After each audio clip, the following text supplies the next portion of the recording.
Hello guys, दोस्तों इस video में हम बात करने वाले हैं सीरियल गुम है किसी के प्यार में की, जिसके अपकमिंग ट्रैक में दोस्तों आप सभी देखने वाले हैं कि अब जो हमारा ईशान है ना दोस्तों, वो रीवा को खुद ही घर से धक्के मार कर निकालेगा।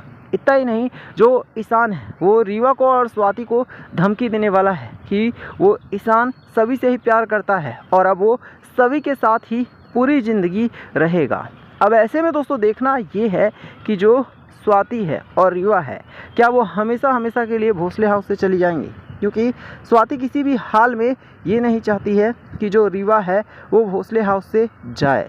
अब इसके बाद दोस्तों आप सभी देखने वाले हैं कि जो मामला है वो बहुत ज़्यादा बिगड़ने वाला है और शो में काफ़ी ज़्यादा उथल पुथल आप सभी को देखने को मिलने वाली है। दरअसल आप सभी ये भी देखने वाले हैं कि जो ईशान है ना, अब वो रीवा की कुछ ऐसी हरकतें होंगी जिससे ईशान रीवा से नफरत करने लग जाएगा, और वहीं सभी की कुछ ऐसी हरकतें होंगी जिससे ईशान धीरे धीरे करके ही सही लेकिन सभी के बहुत ज़्यादा करीब चला जाएगा।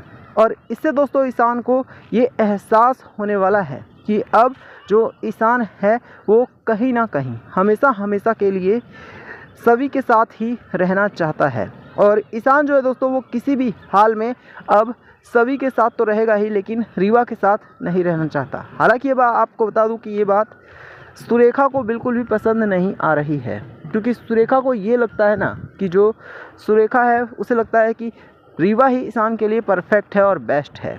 लेकिन दोस्तों आपको बता दें कि हर हाल में जो हमारा ईशान है ना दोस्तों, वो क्लियर कर देगा कि उसने सभी से ही शादी की है और अपनी मर्ज़ी से की है। ऐसे में सभी भोसले हाउस छोड़कर कभी भी कहीं भी नहीं जाएगी। और तो और जो ईशान है ना, वो भी हमेशा हमेशा के लिए अब सिर्फ़ और सिर्फ सभी के साथ ही रहने वाला है।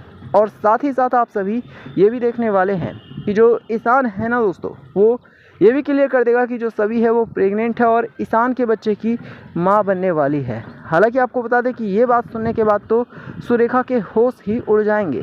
सुरेखा को समझ में नहीं आएगा कि ये कैसे हो गया और सभी प्रेग्नेंट कैसे हो गए, क्योंकि ईशान और सभी का रिश्ता तो सुरेखा की नज़रों में सिर्फ और सिर्फ नाम मात्र का ही था।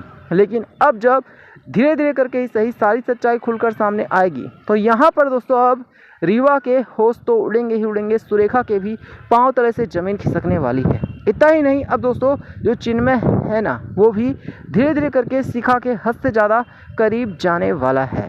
जी हाँ, आपको बता दें कि जो चिन्मय है उसे ये एहसास होगा कि उसे सिर्फ और सिर्फ शिखा के साथ ही रहना चाहिए और शिखा से वो भी प्यार करने लग गया है। इस बात का उसे भी एहसास होने वाला है। अब जब चिन्मय को इस बात का एहसास हो जाएगा तो फिर दोस्तों वो शिखा के हद से ज़्यादा करीब जाने की कोशिश करेगा। और यही बात सभी और ईशान भी चाहते हैं, क्योंकि सभी और ईशान को भी पता है कि जो शिखा और चिन्मय हैं, अगर वो एक दूसरे के हो जाते हैं तो फिर इससे बेटर और कुछ हो ही नहीं सकता है। हालांकि आपको बता दें कि अभी तक ईशान और सभी की लाइफ में हद से ज़्यादा परेशानियां आई हैं, तो वहीं चिन्मय और शिखा की लाइफ में भी कोई कम परेशानियां नहीं आई हैं। लेकिन दोस्तों धीरे धीरे करके अब जब दोनों एक बार फिर से एक होने लग जाएंगे, तो दोस्तों आप सभी देखने वाले हैं कि अब जो चिन्मय है ना दोस्तों, वो हमेशा हमेशा के लिए भोसले हाउस में रहेगा और ईशान और सभी के रिश्ते को एक्सेप्ट भी कर लेगा। ईशान और सभी को ना सिर्फ अब वो अपने भाई जैसा मानने लग जाएगा, बल्कि उसे ये भी पता चलेगा कि जो ईशान है उसने खुद ने तो कभी भी चिन्मय के साथ कुछ भी गलत नहीं किया है। इसके बाद दोस्तों आप सभी देखने वाले हैं कि जो चिन्मय है ना, वो ईशान से हाथ जोड़कर माफ़ी भी मांगेगा और गिड़गिड़ाकर रिक्वेस्ट करेगा कि जो ईशान है वो किसी भी तरह से बस चिन्मय को माफ़ कर दे। तो आप कमेंट करके बताना, क्या चिन्मय को भी भोसले हाउस में शिखा के साथ ही रहना चाहिए। साथ ही दोस्तों वीडियो को लाइक करके शेयर करना और हमारे चैनल को ज़रूर सब्सक्राइब करना।